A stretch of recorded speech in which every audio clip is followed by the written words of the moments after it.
Assalamu alaikum dostlar. Barşаңызға сәлем. Қалдеріңіз қалай? Каналыма қош келдіңіздер. Менімен бірге болғандарыңызға қуаныштымын. Балаями, бүгін де сіздерді осындай керемет, дәмді салатпен таң қалдырмақ. Бұл салатқа қажетті ингредиенттердің барлығын описаниеге жазып өтетін болам. Сол жақтан мұқият қарап алсаңыздар болады. Каналымда күнделікті осындай қайталанбас әртүрлі рецепттер шығып отырады. Егер де дайындап отбасыңызды қуантқыңыз келсе, каналыма жазылып кетуді ұмытпаңыз. Бұл керемет салатты дайындау үшін ең алдымен баялдыны тазалап алып, оны видеодағыдай етіп ірілеу бөлшектерге бөліп аламыз.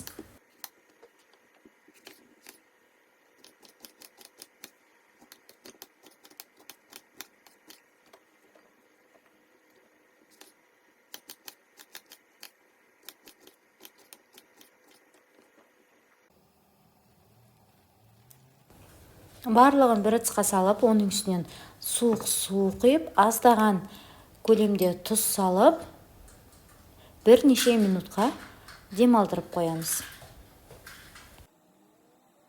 Тұзды судан шайқап алған соң, баялдының үстіне жүгері крахмалын қосып, қолымызбен жақсылап араластырамыз.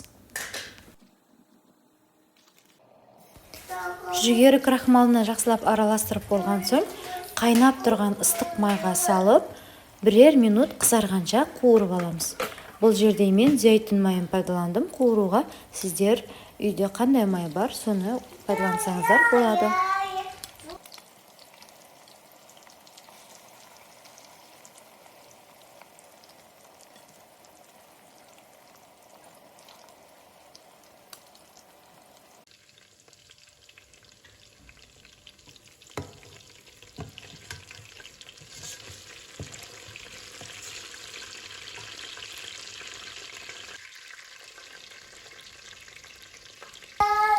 Баялдыны әбден қызартып болған соң, ыдысқа салып, салатымызды жасауға кірісеміз.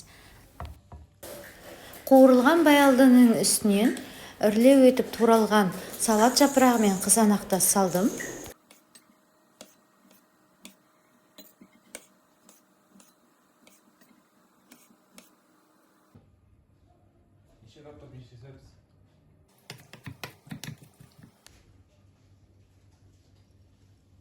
Салатымызға ерекше дәм беру үшін арнайы соус дайындадым.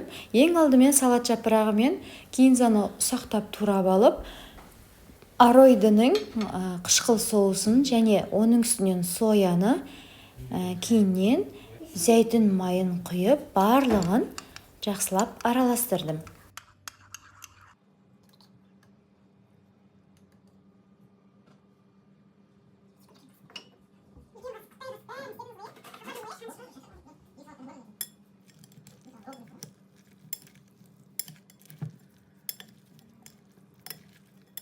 Дайындаған ерекше соусымызды салатымыздың үстінен қойып, соусымыз сіңгенше кішкене демалдырып қоямыз.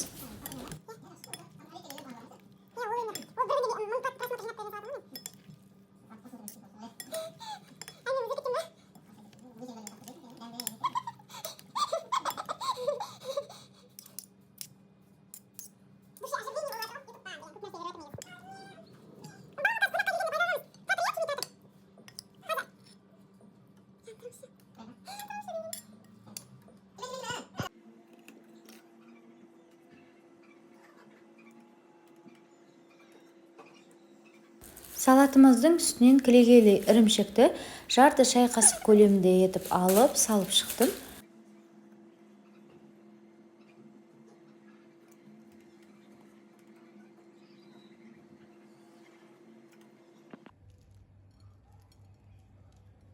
Ерекше әдемілік беру үшін үстінен күнжіттерді септім.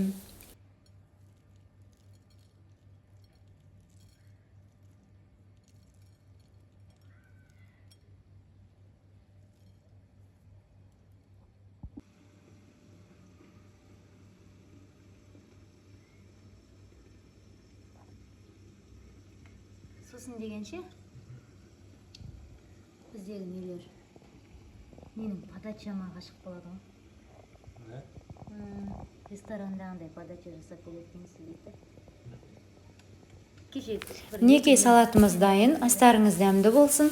Егер де видеом және салатым ұнаған болса, лайк басып, комментарияда пікіріңізбен бөлісіп кетіңіз.